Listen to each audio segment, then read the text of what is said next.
ሁለት ክንፍ ያላት ብቸኛ ሴት አለች ማለት ነው። እግዚአብሔርን የሚያይ ንጹህ ሕሊና ያለው ክርስቲያን ብቻ ነው። በፀሐይ መመራት ሁሉም ይችላል። በዚህ ዓለም መኖር ሁሉም ይችላል። በእግዚአብሔር መግቦት መኖር ሁሉም ይችላል።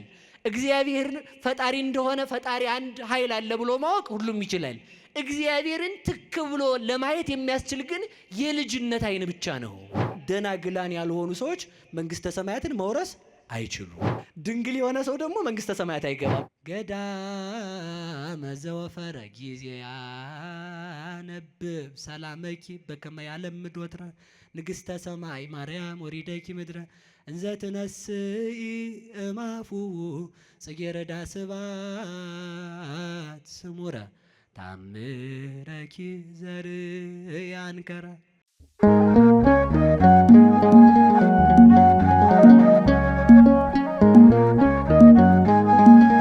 ስመ አብ ወወልድ ወመንፈስ ቅዱስ አሐዱ አምላክ። ጌትነቱን እንደ ነገስታት በጉልበት እንደ ካህናት በሀብት እንደ ጣዖታት በሐሰት ያላደረገ ዓለምን ፈጥሮ የሚገዛ የሰራዊት አምላክ ቅዱስ እግዚአብሔር አምላካችን ከባሕሪ አባቱ ከአብ ከባሕሪ ሕይወቱ ከወልድ ከባሕሪ ሕይወቱ ከመንፈስ ቅዱስ ጋር ስሙ ለዘላለም የተመሰገነ ይሁን። እግዚአብሔርን የወለደችልን የሕይወታችን መሶብ ከሞት ወደ ሕይወት ከርኩሰት ወደ ቅድስና ከጨለማ ወደ ብርሃን ከሲኦል ወደ ገነት ከአሳር ወደ ክብር የወጣንባት ሥላሴን ያየንባት ዓይናችን ንጽሕተ ንጹሐን ቅድስተ ቅዱሳን ድንግል ማርያም ለስም አጠራሯ ክብርና ምስጋና ይድረሰው። ጻድቃን ሰማዕታት፣ ደናግል መነኮሳት እንደየክብርና እንደየሞገሳቸው ክብርና ምስጋና ይድረሳቸው። ሊቃውንት አባቶቼ፣ መምህራነ ወንጌል፣ አበው ካህናት፣ ዲያቆናት፣ የቅድስት ቤተ ክርስቲያን ልጆች፣ ምእመናን ሁላችሁም አንድ አምላክ በሚሆን በአብ በወልድ በመንፈስ ቅዱስ ስም እንደምን ዋላችሁ? አቤት እንደምን ዋላችሁ? እንደምን አመሻችሁ? እስከዚህ ሰዓት ድረስ ያደረሰን የሰራዊት አምላክ ቅዱስ እግዚአብሔር አምላካችን ለስም አጠራሩ ክብርና ምስጋና ይድረሰው። እግዚአብሔር እንደፈቀደና እግዚአብሔር እንደወደደ ለተወሰነ ደቂቃ የምንነጋገርበት የትምህርታችን ርዕስ የሚሆነው ወተውባ ለይእቲ ብእሲት ክልኤ ክንፍ ከመ ዘአብይ ንስር፣ ለሴቲቱም እንደ ታላቁ ንስር ሁለት ክንፍ ተሰጣት በሚል ቃል ለተወሰነ ደቂቃ እንነጋገራለን። ለሴቲቱ በሉ እስኪ አቤት፣ ሁለት ክንፍ ተሰጣት። ቃሉን ሁላችሁም ታውቁታላችሁ። የት ላይ እንዳለ ሁሉ ራዕየ ዮሐንስ ምዕራፍ 12 ቁጥር 14 ላይ የምናገኘው ኃይለ ቃል ነው። እግዚአብሔር እንደወደደና እግዚአብሔር እንደፈቀደ መጠን ብቻ ክንፍ ምንድነው፣ ሴቲቱ ማናት የሚለውን ብቻ አይተን እንጠቀልላለን ማለት ነው። ራእዩን የጻፈልን ለመጀመሪያ ጊዜ ቅዱስ ዮሐንስ ወልደ ነጎድጓድ አይቶ ጽፎታል። በኋላ ከተቃጠለ መጻሕፍት ከተቆነጻጸሉ በኋላ እንደገና ቅዱስ ዮሐንስ አፈወርቅ ሱባኤ ገብቶ መልሶ ጽፎልናል። ከዚህ ውስጥ እናገኘዋለን ማለት ነው። በአጭር ቃል ብቻ ሴቲቱ ማናት? ክንፍስ ምንድን ነው? በዚህ ዓለም ክንፍ ያለ ሰው ታይቶ አይታወቅም አይደል? ምናልባት ስልክ ላይ በስልክ በኮምፒውተር ክንፍ ሊሰራ ይችላል እንጂ ክንፍ ያለው ሰው አይተን አናውቅም። እና መጽሐፍ ቅዱስ ምንድን ነው እያለ ያለው? ክንፍ ያላት ሴት አለች አለ። እንደምን ያለ ክንፍ ነው ብለናል? እንደ ንስር ያለ ክንፍ አላት አለን። ስለዚህ መጽሐፍ ቅዱስ ጥሬውን ብቻ ይዘን እንሄዳለን የሚሉ ሰዎች ይህንን ታርገው ሊፈቱት ይችላሉ። አንደኛ ሴት ናት፣ አዎ። ሁለተኛ ደግሞ ያቺ ሴት ደግሞ ክንፍ ያላት ናት። ክንፏ ደግሞ እንዴት ያለ ነው ብለናል?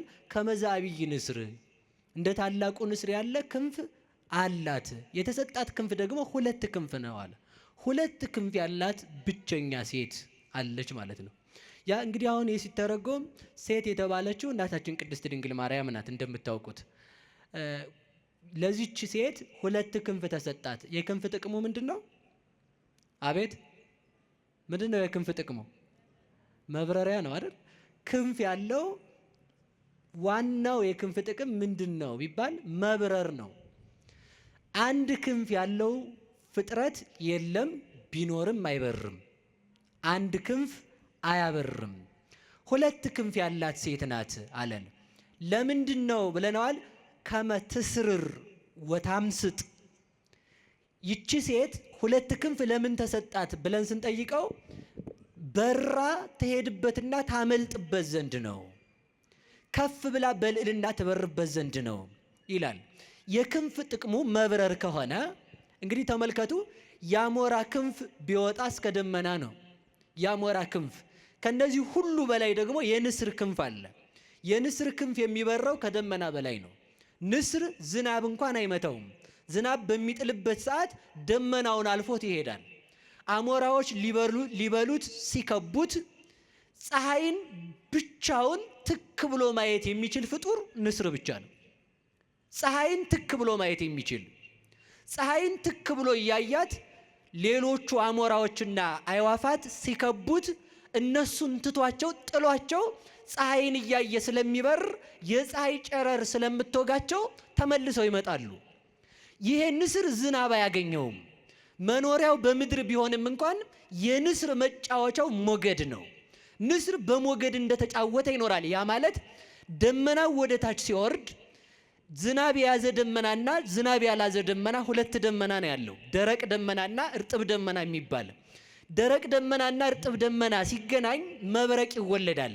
መብረቅ ሲወለድ የንስር መጫወቻው ደረቁንና እርጥቡን ደመና እንዳይገናኝ በመግፋት ነው። ሞገድ የተባለው ምስጢር ነው። ንስር የተባሉ ሊቃውንት አባቶቻችን ናቸው። የሊቃውንት አባቶቻችን ሕሊና ምስጢርን በማራቀቅ ይኖራል እንጂ ምድራዊ ነገርን በማሰብ አይኖርም። ፀሐይን ብቻ እያየ ይሄዳል ማለት ምን ማለት ነው? ሊቃውንት አባቶቻችን ፀሐይ ክርስቶስን ብቻ እያዩ፣ ምእመናን ደጋግ አባቶቻችን ፀሐይ ክርስቶስን ብቻ እያዩ በክርስቶስ ተመስጦ ይኖራሉ ማለት ነው። ክርስቶስን ብቻ በማየት ሌሎቹን አራዊትን የሚያሸንፋቸው ማንን በማየት ነው? ፀሐይን በማየት ነው።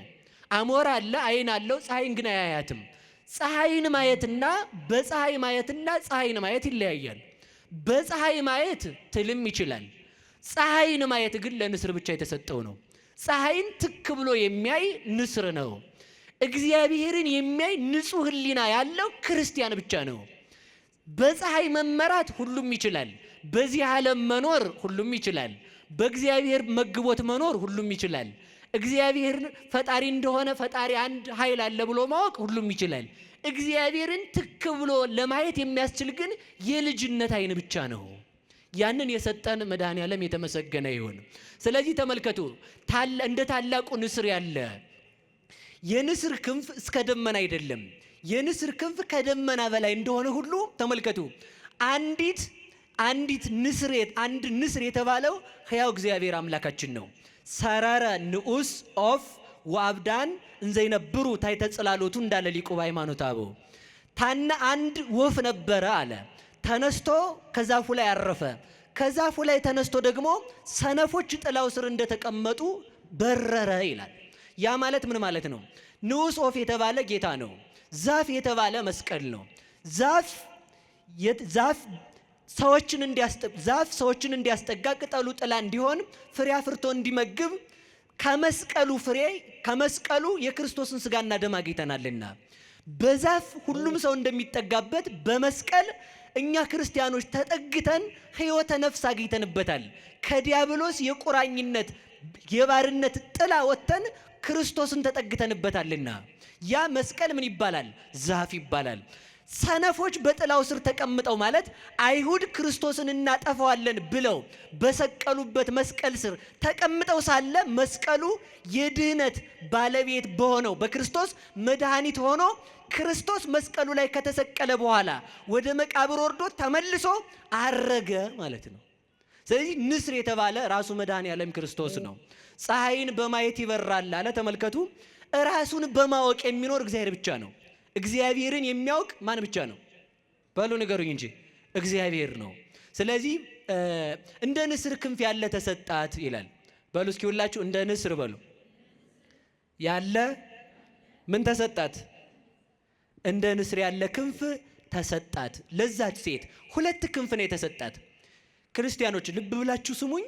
በሁለት ክንፍ ብቻ ነው በሮ መንግስተ ሰማያት መግባት የሚቻለው። ሁለት ክንፍ ምንድን ነው? አንደኛው ክንፍ የተባለው ሃይማኖቷ ነው። የድንግል ማርያም እምነቷ ነው። እስኪ በሉላችሁ ክንፍ ምንድን ነው? በሉ እንጂ ንገሩኝ። እምነቷ ክንፍ ይባላል። ንስር ቢበር እስከ ጠፈር ነው። ድንግል ማርያም ግን ጠፈር ሳያግዳት ፍጥረታት ሁሉ ከሰው ልጆች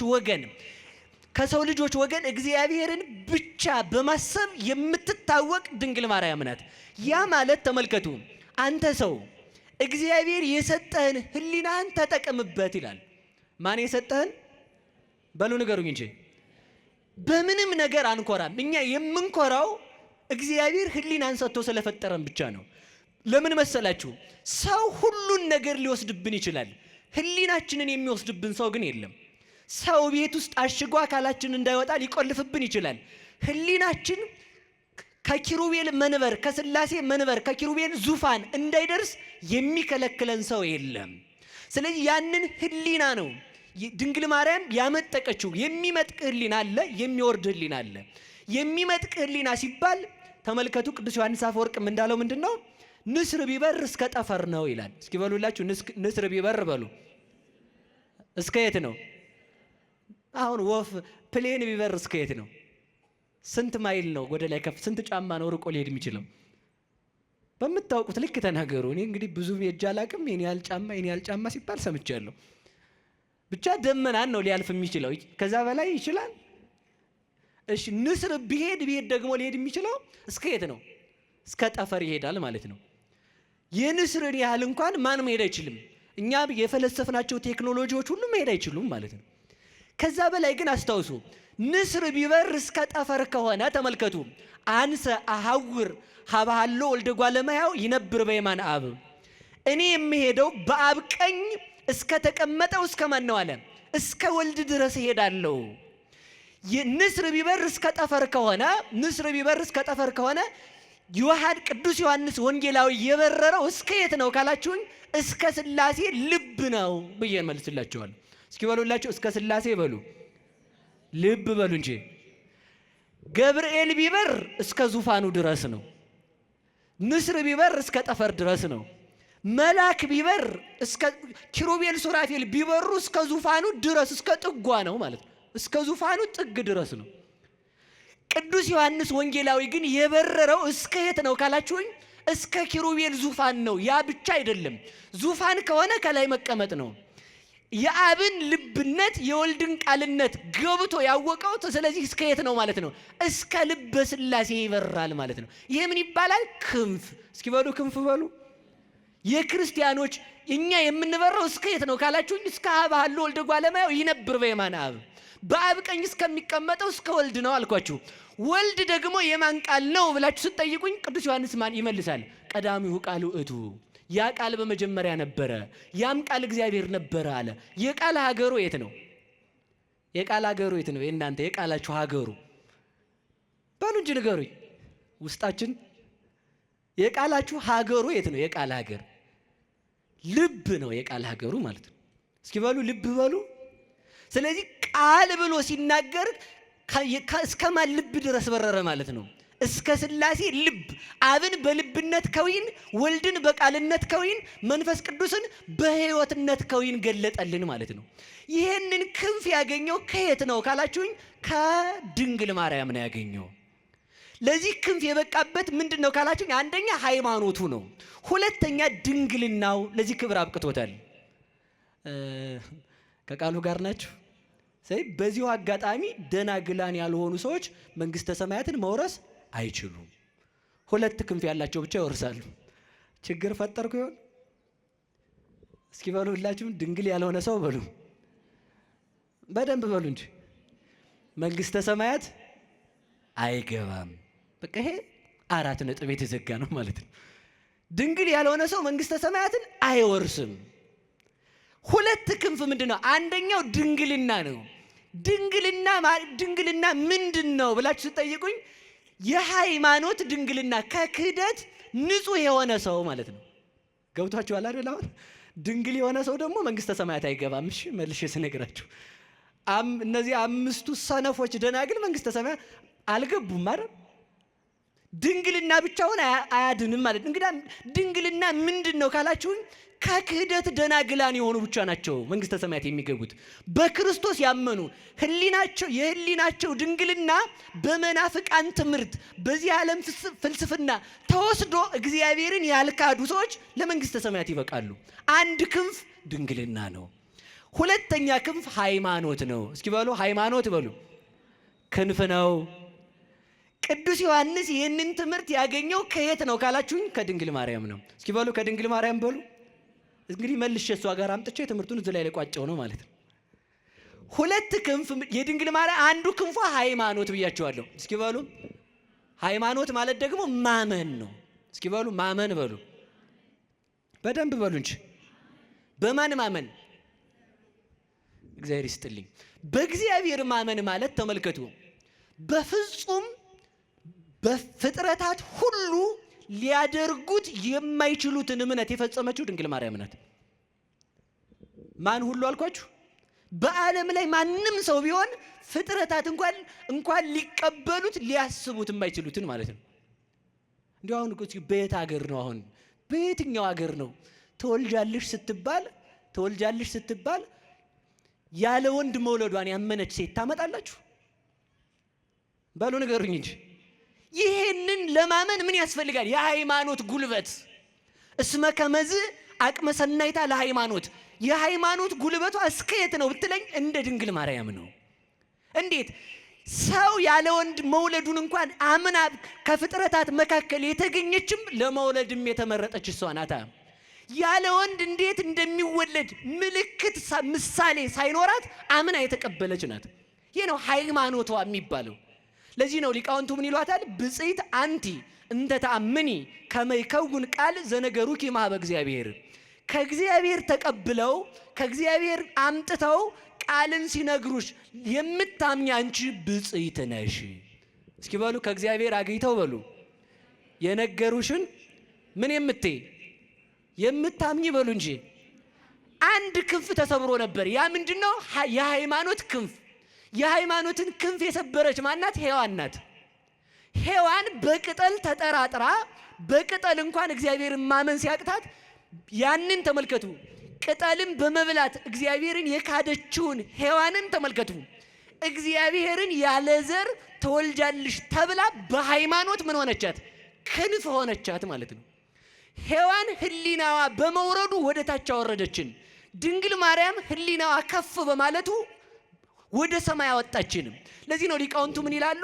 ሃይማኖት ክር ነው ይላሉ። እስኪ በሉ ሃይማኖት በሉ ክር ነው። ሃይማኖት ክር ሲሆን ትህትና ደግሞ ዘይት ነው። እስኪ በሉ ትህትና በሉ ዘይት። እሳት ለመንደድ ምን ያስፈልገዋል? ንገሩኝ እንጂ ምን ያስፈልገዋል? እሳት ለመንደድ ምን ያስፈልገዋል? ዘይት። ነገሩ እናንተ ስቶቭ እየለኮሳችሁ የምትኖሩ ሰዎች በምን አውቃችሁ ነው? ስቶቭ ነው የምትለኩሱት አይደል? ምንም ችግር የለውም እኮ እናንተ ጋር ማለት ነው። ይህ ተመልከቱ፣ ልንገራችሁ። አንድ ሻማ አንድ ዘይት አንድ ክር ለመንደዱ ወይም አንድ ፈትል ምን ይደረጋል መሰላችሁ? ፈትል ይፈትላሉ። ጥጡን እናቶቻችን ድሮ አይበለውና የዛሬዎቹን አይወክልም። ይፈትሉና ዘይት ውስጥ ያደርጉታል። ከዛ ፈትሉ ስላለ መንደድ ይችላል? አይችልም። ምን ያስፈልገዋል? ፈትሉ ላይ እሳት ያስፈልገዋል። እሳቱ ስላለ ደግሞ ፈትል ከሌለ ንገሩኝ እንጂ ፈትል ስላለ ደግሞ ዘይት ከሌለ በሉ እንጂ መልሱልኝ። ፈትል በሉ እሳት ዘይት። ፈትል ሃይማኖት ነው። የድንግል ማርያም እምነቷ እስከ የት ነው ቢባል ማንም ለክቶ ሊያውቀው አይችልም። ዝም ብቻ ነው ልንል የምንችለው ማለት ነው። ስለዚህ ተመልከቱ፣ ፈትል ሃይማኖት ከሆነ ያ በክሩ በዘይት ውስጥ ያለው ፈትል የተባለ እምነቷ ነው። ዘይት የተባለ ትህትናዋ ነው። የድንግል ማርያም ምኗ ነው አልኳችሁ? ዘይት ነው። ከዚያ በፈትሉ አናት ላይ እሳት ተጭሮ ወይንም እሳት ተደርጎበት በፈትሉ ላይ እሳቱ እንደሚነድ ተመልከቱ። በፈትሉ ላይ እሳቱ እየወረደ ወደ ታች ላለው ሰው ሁሉ እንደሚያበራ ሃይማኖት የተገለጠልን እሳት እግዚአብሔር ስጋዋን የተዋሃደላት አማናዊት ፈትል ድንግል ማርያም ናት። የድንግል ማርያም እምነት ነው እግዚአብሔርን ያወረደው። የድንግል ማርያም እምነት ነው እግዚአብሔርን የገለጠው። ሃይማኖት ብቻውን አላመጣውም። ለምን? ምን ያስፈልጋል? ዘይት በሉ እንጂ። ዘይት ደግሞ ትህትና ነው። ትህትናዋ ደግሞ ምንድነው ካላችሁኝ፣ የአምላክ እናት ነኝ ብላ እንኳን አልሰደድም ያላለች ትሁት ናት። አሁን የባለስልጣን እናቶች፣ የባለስልጣን ሚስቶች፣ የባለስልጣን እህት ወንድሞች በተራ መኪና ይሄዳሉ። እንደው ሌላውን መሰደዱን ተውት፣ እንኳን አንገራግራቸዋቸው ማለት ነው። አይሄዱም፣ ጥጋባቸው ማለት ነው። ደግሞ እንዳታጣሉኝ እሺ፣ ደግ ናቸው፣ በቃ ተውኳቸው። እና ምን ለማለት ነው የፈለጉት? አያረጉትም። ድንግል ማርያም ግን የእግዚአብሔር እናቱ ስትሆን ተመልከቱ፣ ተሰደጅ ስትባል እኔ አንተን ወልጄ ለምን ነው የምሰደድ? በፍጹም አልወጣትም። እግዚአብሔርን ትንቢተ ኢሳይያስን እንኳን ስታነብ ድንግል ትጸንሳለች ወንድ ልጅ ትወልዳለች የሚለውን ስታነብ እንኳን አረ ይቺ ድንግል ወልዳ ልጇን አዝዬላት ጭራሮ ለቅሜላት ውሃ ቀድቼላት ልብስ አጥቤላት አቀበት ቁልቁለቱን አዝያ አውጥቻ ወርጄላት አለች እንጂ እኔ ብሆን የሚል የለባትም። ይሄ ትህትናዋ ነው እግዚአብሔር እሷን እንዲመርጣት ያደረጋት። ያ ደግሞ ለምን መረጣት ከተባለ ደግሞ እንድትመረጥ ሆና የተገኘች በክንፍ ስለበረረች፣ መሬት ተቀምጣ ጽርሐ አርያም የሚደርስ ሕሊና ስላላት። እዚህ ዓለም ተመልከቱ፣ ሔዋን በገነት ሆና ወደ ሲኦል ስታወርደን ድንግል ማርያም በዚህ ዓለም ሆና ወደ ገነት ለመውጣት በቃን ማለት ነው። ለምን በእሷ ላይ መጣ ካላችሁኝ፣ ከቃሉ ጋር ናችሁ። አንድ ነገር ይናገራል ቅዱስ አባ ጊዮርጊስ ዘጋስጫ። ድንግል ማርያምን እግዚአብሔር ወደ ሰማይ ሳያወጣ ወደ ምድር መጣ ይላል። ለምን ቢባል ተመልከቱ፣ ፈትሉ ከሱ ጋር ደርሷልና። በድንግል ማርያም ፈትልነት የመጣው ክርስቶስ ነው ለኛ ሊያበራልን የበቃል። ስለዚህ እሷን እያየ በሷ በብሪት እናቱ እምነት የሁላችን የክህደት እምነት ተቆረጠልን። የሷን ክንፍ እንዲሰጠን መድኃኔዓለም የተመሰገነ ይሁን። የሷን ያህል ባናምንም በሷ እምነት ይመረናል። የኛን ክህደት ሲያየው የእናቱን እምነት አይቶ ይመረናል። ለዚህ ነው ቅድም እንዳልኳችሁ ምንድን ያልኳችሁ ደናግላን ያልሆኑ ሰዎች መንግስተ ሰማያት አይገቡም ማለት ከሃዲ መንግስተ ሰማያት አይገባም። የህሊና ድንግልና አለ፣ የማየት ድንግልና አለ፣ የመስማት ድንግልና አለ፣ የማሽተት አለ። ብቻ ወደ 8 አይነት ድንግልና አለ። እሱን አልዘረዝርም አሁን ማለት ብቻ የስጋ ድንግልና ግን አይደለም። ይሄን እንድታውቁት እፈልጋለሁ። የምን ድንግልና ነው? በሃይማኖት ተጠብቀው የኖሩ ሰዎች ቢያንስ ምክንያት ድህን እመቤታችን አለቻቸው፣ ለመዳን ምክንያት አለቻቸው። ምክንያቱም የድንግል ማርያም የእምነቷ ኃይል በፍጥረታት አይመዘንምና እሷን የሰጠን እግዚአብሔር የተመሰገነ ይሁን። ስለዚህ ሁለተኛው ክንፍ የተባለው ደግሞ ምንድን ነው ካላችሁኝ፣ ትህትናዋ ነው። እስኪ በሉ ክንፍ ምንድን ነው ንገሩኝ እንጂ። ትህትና ክንፍ ተብሎ ይጠራል። የድንግል ማርያምን ትህትና በአንድ ቃል ብቻ ልንገራችሁ። ሰዎችን ሲያሙ ሰዎች ይናደዳሉ አይናደዱም? ንገሩኝ እንጂ። እሺ እናንተን አሁን ብናማችሁ ትናደዳላችሁ አትናደዱም? እኔም ጭምር እንናደዳለን አንናደድም? ግን እኮ ይኸውላችሁ ሰው ምን ይላል መሰላችሁ? እኔ በፍጹም እኔ ያ ሳይሆን የሚያናድደኝ መታማቴ ሳይሆን እንደው በዚህ ነገር መጠርጠሬ ነው ይላል መልሶ ማለት ነው። እንዲያ እኮ አይደለም፣ ይሄም ትዕቢት ነው መልሶ ማለት ነው። በዚህ ነገር መጠርጠሬ በሌላ ተመልከቱ። ሰው ራሱን ሌባ ነኝ ሲል ራሱን የሆነ ነገር ፈልጎ ነው። በፍጹም እንዳንተ አይነት በከተማው የለም እንዲባል ፈልጎ ነው ማለት ነው። ድንግል ሰው በሰራው ስራ እንኳን ተመልከቱ። ቅዱስ ዮሐንስ አፈወርቅ እንደሚለው አንተ ሰርቀህ ሌባ ነኝ በማለትህ ጻድቅ የምትሆን ከሆነ ጻድቁ ኃጢአት ሳይኖርበት ኃጢአተኛ ነኝ ሲል የሚያገኘው ክብር ምን ያህል እንደሆነ ታውቃለህ ይላል። ሰው ሰርቆ እውነቱን እኮ ነው። ሰርቀህ ሌባ ነኝ ስትል ትክክል ነህ፣ ግን ኃጢአትህን በማመንህ ምን ታገኛለህ አለ። በሉ ንገሩኝ፣ ክብር በሉ እንጂ። ስንሰደብ የሚያስጠላን ሰው ሲንቀን የሚከፋን ምን ስለሆነ ነው ማለት ነው? ስላልገባን ነው ማለት ነው። ክርስቲያን ማለት እንደ ሞተ ሰው ሆኖ የሚኖር ሰው ነው። እስኪ በሉላችሁ፣ ክርስቲያን ማለት በሉ እንደ ሞተ ሰው ሆኖ የሚኖር። እንደ ሞተ ሰው ሆኖ መኖር ማለት ምን ማለት ነው? አንድ ብቻችን ልንገራችሁ። አንድ አባት አሉና ሊመነኩስ መጣ። አንድ ተማሪና ሊመነኩስ መጥቶ አባ እንደምን ዋሉ? እግዚአብሔር ይመስገን፣ ልመነኩስ ነው የመጣሁት። እሺ ሂድና ሙታንን ስትሰድባቸው ውለህና አሉት። የሞቱትን ሰዎች መቃብር ያሉትን እየሰማችሁ ነው። ማንን ትሄዳላችሁ? ጭንቅ እኮ ነው በእውነቱ ማለት ነው። ሰውን ማስተማር ራሱ በጣም ጭንቅ ነው። ምክንያቱም እኛ ገና አልገባም። መታዘዝ ተመልከቱ፣ መታዘዝ በጣም ትልቅ ጉልበት አለው። እምቢተኝነት መታዘዝ ተመልከቱ፣ የማይቻለውን ነው የሚያስችለው። ድንግል ማርያም የማይቻለውን የቻለችው በምኗ ነው? በመታዘዟ እኮ ነው። አንድ አባትም አድርገውታል። አንድ አባ ዮሐንስ የሚባሉ አባት ነበሩ። ጻድቅ ናቸውና አርፈዋል። እሺ በዚህ ዘመን ያለ ሰው አላልኩም አደራችሁን። እና እሳቸው አንዱን ተማሪያቸውን ሂድና አንበሳውን አባ ዮሐንስ ይጠራል ብለ ይዘውና አሉት።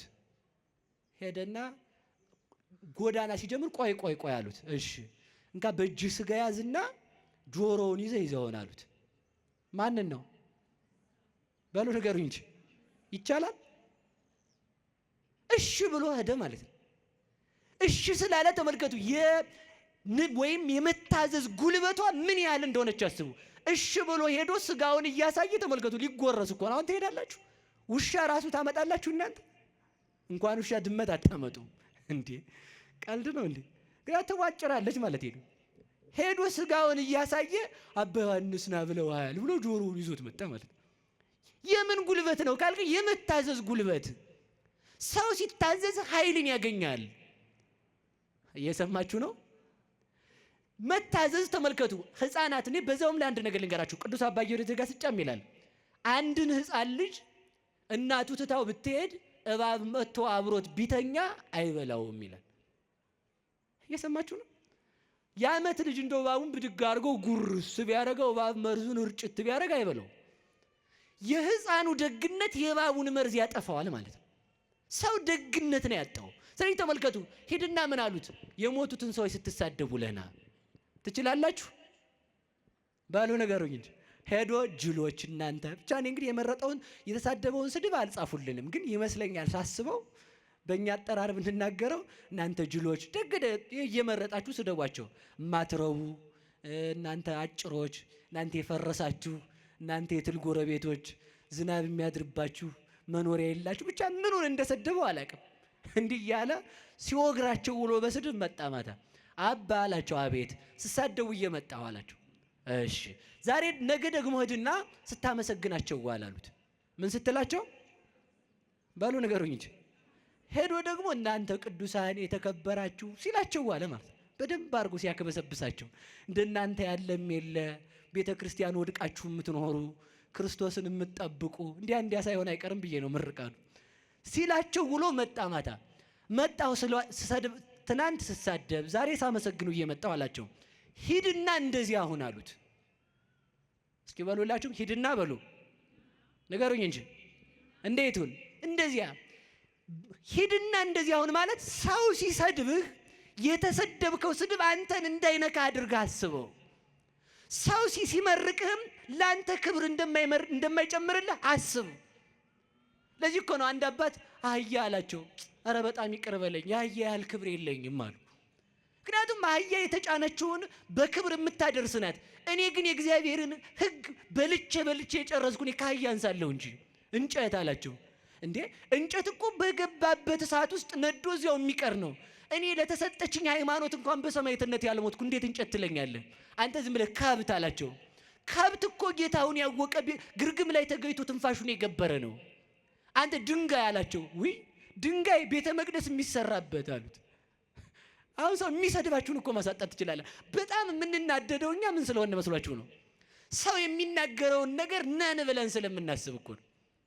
ሰው የፈለገ ነገር ቢል ማድረግ ይችላል ባሉ ነገሩኝ እንጂ አይችልም። አይደለሁም እኮ ነው መልሱ። እንደው አሁን እንዲሁ ተመልከቱ። የቱን ያህል ብንሰደብ የሚመጥን ስድብ ሊገኝ ይችላል? እኛን የትኛውንም አይገኝም። ቅዱስ ዮሐንስ አፈወርቅ ይላል ከብት ልበልህ አንተ ሰው ይልና አይ ከብትስ ጌታውን ያውቃል። እሺ ውሻ ልበልህ ውሻ የጌታውን ቤት ይጠብቃል። እሺ እንግዲያውስ ምን ልበልህ? እባብ ልበልህ እባብስ ወገኑን አይነድፍም። እሺ ጭልፊት ልበልህ ጭልፊትም ልጆቿን ታሳድጋለች ወገኖቿን አትበላም። እንግዲያውስ ምን ብዬ ልጥራህ አንተን ይልና ተመልከቱ። ሰይጣን ልበልህ ይላል ተመልከቱ። አዛኝን ምሬን ነው። ሰይጣን ልበልህ ወይ ይልና አይ ሰይጣንም በሰይጣን ላይ አይጨክንም። አንተ ግን በወንድምህ ላይ ስለጨከንክ ከሰይጣንም ብሰሃል። ሰይጣን የገንዘብ ባሪያ አይደለም፣ አንተ ለገንዘብ ባሪያ ሆነሃል። ሰይጣን የሱስ ባሪያ አይደለም፣ አንተ ለሱስ ባሪያ የልማድ እስረኛ ሆነሃል። ምን ልልህ እችላለሁ? እንኳንስ ክርስቲያን መባል ሰው ብዬ ልጠራህ ምን ያስጠራሃል? ምን የሚያስጠራ ስም አለህ ይላል። ተመልከቱ፣ እኛ የሚመጥነን ስድብ የለም እንጂ። ስለዚህ ምንድን ነው ለማለት የፈለግኩት? ሰው ቢሰድበንም እንዳይረብሸን መሆን አለብን። እስኪ በሉ ሰው ቢሰድበንም በሉ። እኛን የሚገልጽ ስድብ አለ? በፍጹም የለም እኮ ተመልከቱ። ለዚህ ነው ጌታ እንኳን ምን አለ መሰላችሁ? በምን አስተማስላ ለዛቲ ትውልድ፣ ይችን ትውልድ በምን ልመስላት አለ። ሀለይነ ለክሙ ወይ ዘፈንክሙ፣ ዘፈንላችሁ ሙሾ አላወጣችሁም። አስቆቀውነ ለክሙ ወይ በከይክሙ፣ ይቅርታ ዘፈንላችሁ ሙሾ አላወጣችሁም፣ አልጨፈራችሁም። አለቀስንላችሁ ሙሾ አላወጣችሁም። ይሄ ዘፈን ይፈቀዳል አይደለም ያልኩት፣ አደራችሁን። እኔ ማለት የፈለግኩት ሌላ ነው። ዘፈን የተባለ ልቅሶ የተባለ የዮሐንስ ስብከት ነው። ዮሐንስ እየበላ ቢመጣ አሃ ይሄማ ይቅርታ ሳይበላ ቢመጣ ይሄማ ጋኔን አድሮበታል አላችሁ። እኔ ደግሞ ዮሐንስ ሳይበላ መምጣቱ በቤቱናው እንዲሳቡ ነው። ክርስቶስ ደግሞ ሲመጣ እየበላ እየጠጣ የታመሙትን፣ በሽተኞችን፣ ዘማውያንን፣ ኃጢአተኞችን እየጠየቀ አብሯቸው እየዋለ ሊያድናቸው ቢቀመጥ ደግሞ ምን አሉት መሰላችሁ? ይሄ ደግሞ አርከ መጸባህ ነው፣ ኃጥአን የኃጥአን ወዳጅ፣ የኃጢአተኞች የዘማውያን ወዳጅ ነው አሉት ሎቱ ስብሐት። ስለዚህ ምን አላችሁ? ምን ባደርግላችሁ ነው የሚገባችሁ? ዮሐንስ ቢመጣ ጋኔን አለበት አላችሁ፣ እኔ ብመጣ ደግሞ የኃጢአተኛ ወዳጅ አላችሁኝ። በምን ልመስላችሁ እችላለሁ አላቸው። ስለዚህ ተመልከቱ፣ ምሳሌ ያጣለት ነው። እኛ ምሳሌ ታጣልን። ስለዚህ ምንድን ነው ለማለት የፈለግኩት? እንደ ሙታን ሆነን መኖር። እስኪ በሉ ላይ እንደ ሙታን ሆነን በሉ መኖር። ከዚህ በኋላ ማለት ነው ሰው ሲሰድበን ላለመረበሽ መዘጋጀት አለብን። አይደለሁም አበቃ ከነገረኝም ትክክል ነው የሚሆነው። አዎ ልክ ነህ። ሰምታችኋል? እስኪ በሉ አዎ ልክ ነህ በሉ። ነገረኛ በሉ እንጂ የሚያናድዳችሁን ስድብ እስኪ አምጡት። ትልቁን ነገረኛ። አዎ ልክ ነህ። ልክ አይደለም? ዛሬ ነገር እዚህ ጋር ቁጭ ብለን እኔም እዚህ ጋር ሻሸን ጠምጥሜ ጤነኛ ሰው መስል፣ እናንተም እሱ ጋር ቁጭ ብላችሁ በነጠላ ጤነኛ ሰው ብትመስሉ ስትወጡ ያው እንግዲህ ጠሽ ታደርጋላችሁ አንዷን ማለት ነው። ነን እኮ በቃ አዎ ነኝ በቃ አለቀ። ሰው የሚሳደበውን አጥቶ እንዲሄድ ምን ማለት ነው? ማመን። ተመልከቱ፣ እንድናምን እግዚአብሔር ይርዳን። ስለዚህ ሁለት ክንፍ ተሰጣት። እስኪ በሉ ሁለት ክንፍ። ምንና ምንድን ነው? ሃይማኖቷና ትህትናዋ። አንድ ነገር ብቻ ተናግሬ ልጨርስ ትምህርቱን፣ ሌላ ቀን እንማረዋለን። እሺ አንድ ነገር ብቻ ተናግሬ ልጨርስ። ከቃሉ ጋር ናችሁ? እስኪ ትህትና በሉ እንጂ። ትህትና ምንድን ነው? የእግዚአብሔር እናቱ ስትሆን ኤልሳቤጥን ጥየቃ መሄዷ። ወደ እኔ ትምጣ ያች አሮጊት ነው የሚባለው። ናቲ ስብሐት ክብር ይግባትና ማለት ነው። እስኪ ልጠይቃት እንድሄድና ነው የሚባለው። ወደ ኤልሳቤጥ እንኳን ስትሄድ በትህትና ነው የሄደችው። በትህትና ተመልከቱ። ከዚያ መጥቶ እንኳን ሄሮድስ ሊያሰድዳት ሲነሳ እንኳን ተመልከቱ። ወለተ አናብስት ግሩማን ለይጥሩ በኃይል እፎኑ ጎይኪም ገጸ ሄሮድስ ቁንጽል አይደለም የሚለው ደራሲ። የዳዊት የሰሎሞን የታላላቆቹ ነገስታት ልጅ ስትሆኚ እንዴት አንቺ ከቀበሮ ፊት ሸሸሽ እንዴ? አንበሳ ቀበሮን ያሸንፋል እንጂ ቀበሮን ያሸሸዋል እንጂ ቀበሮ አንበሳን ያባረራታል እንዴ? ነብር ቀበሮን ያሸንፋታል እንጂ ቀበሮ ነብርን ታሸንፈዋለች እንዴ? በዚያውስ ላይ ተመልከቱ። የኃያሉ የአንበሳው የእግዚአብሔር እናት ስትሆን የንጉሥ ሰማይ ወምድር ማለት እኮ ነው። አንበሳ የምድር ንጉሥ ነው። እግዚአብሔርም እግዚአ ምድር ወሰማይ ነው። ነብር የጫካ ንጉሥ ነው። በዛፍ ላይ የሚሮጡ አያመልጡትም። ተመልከቱ። በስልጣኑ በየትኛውም በሰማይ በምድር የሚኖሩትን ሁሉ በስልጣኑ የሚገዛ የእግዚአብሔር እናቱ ስትሆኝ እንዴት የሚደክምና ትቢያ ትል የሚሆን ሰው አባረረሽ ይላታል። እየሰማችሁ ነው? ይሄ ምንድነው? መሄዷ መሰደዷ ትህትናዋ ነው። ከስደቷ በረከት እንድንሳተፍ መድኃኔዓለም ይርዳን። የእውነቴን ነው። በጣም ስናስበው የሚጨንቀን ነገር የለም። በጣም ስታስቡት ጭንቅ የሚሆን ሀገር አዝላ የተሰደደች፣ እንጀራ አዝላ የተራበች፣ መድኃኒት ይዛ የተቸገረች፣ ብርሃን አዝላ የጨለመባት፣ ሀገር አዝላ ለሀገር ጥግ ልትሆነው ኦዘተ አርፎ ለዓለም ሁሉ ማረፊያ የሚሆን ልጅ ይዛ እሷ ግን ማረፊያ አታ የዞረች፣ ምግብ ተሸክማ እንጀራ የራባት፣ ውሃ ተሸክማ ውሃ የጠማት፣ ሀገር ተሸክማ ለሀገር ድነት የሄደች ድንግል ማርያም ናት። ለዚህ ነው ሁል ጊዜም ቢሆን አሁን በዚህ በማኅሌተ ጽጌ ሁል ጊዜም ስታስቡ አንድ ነገር ብቻ እንድታስቡ ፈልጋለሁ። አንድ ነገር ብቻ እንድታስቡ። እየሰማችሁኝ ነው? አሃዱ ነዳ የበሉት ማን ነው ይሄ? አሃዱ ብእሲ ገዳመ ዘወፈረ። አዎ እስኪ በሉ አሃዱ ብእሲ በሉ።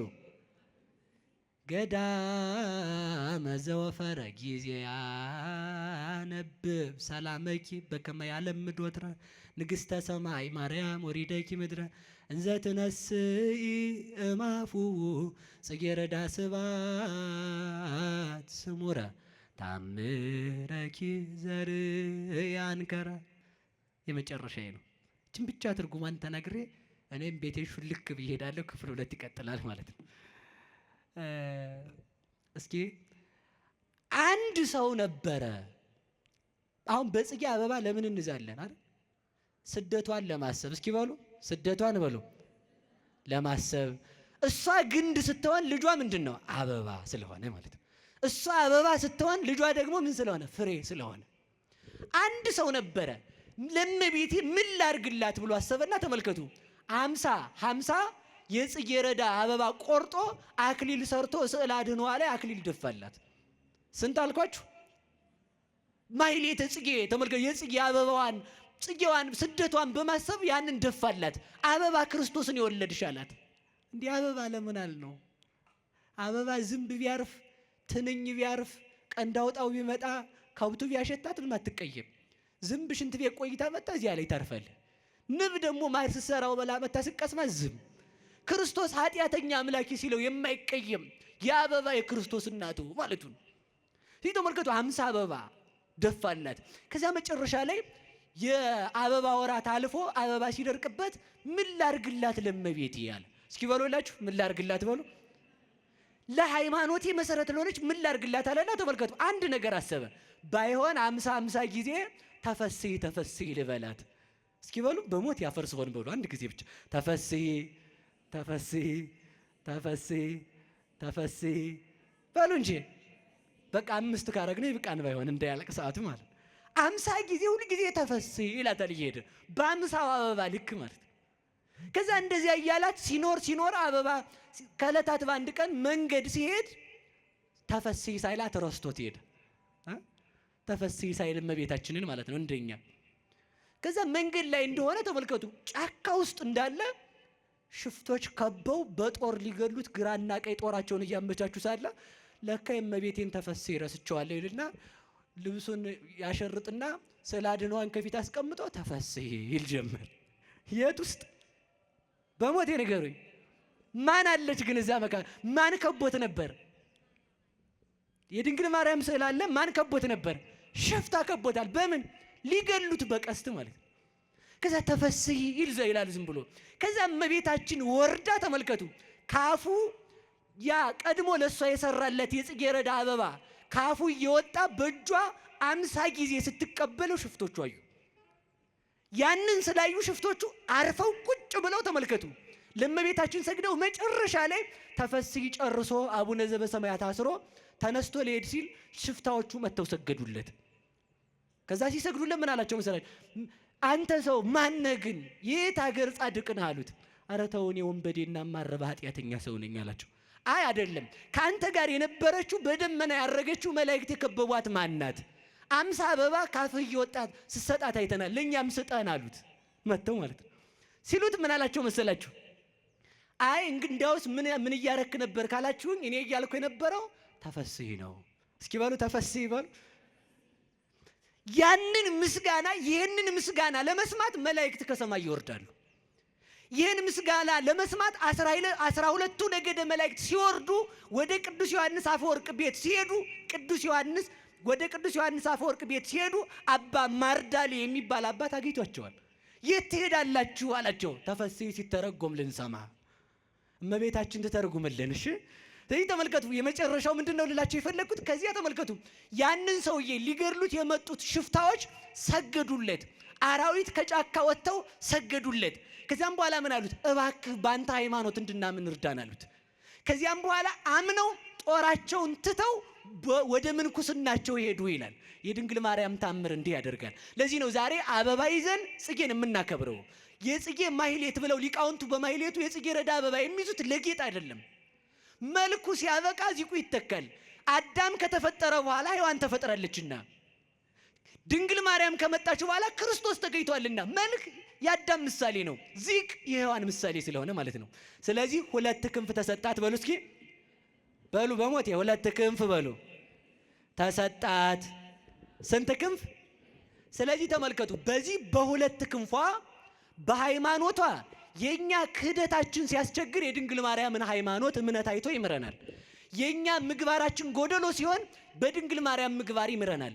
የኛ ድንግልናችን ሰባራ ሲሆን የድንግል ማርያም ድንግልና ጥላ ይሆነናል።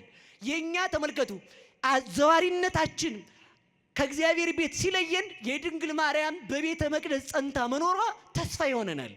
ተሰዳ ስደታችንን የመለሰችልን ከዘንዶ ያመለጠችበት ማለት ዲያብሎስ ሳይገዛት ከእግዚአብሔር ጋር ተዋህዳ በሐሳብ የኖረችው ድንግል ማርያም በሃይማኖትና በትህትና ነው። የእሷ ልጆች ያደረገን እግዚአብሔር ይመስገን። ወስብሐት ለእግዚአብሔር። ይቆየን።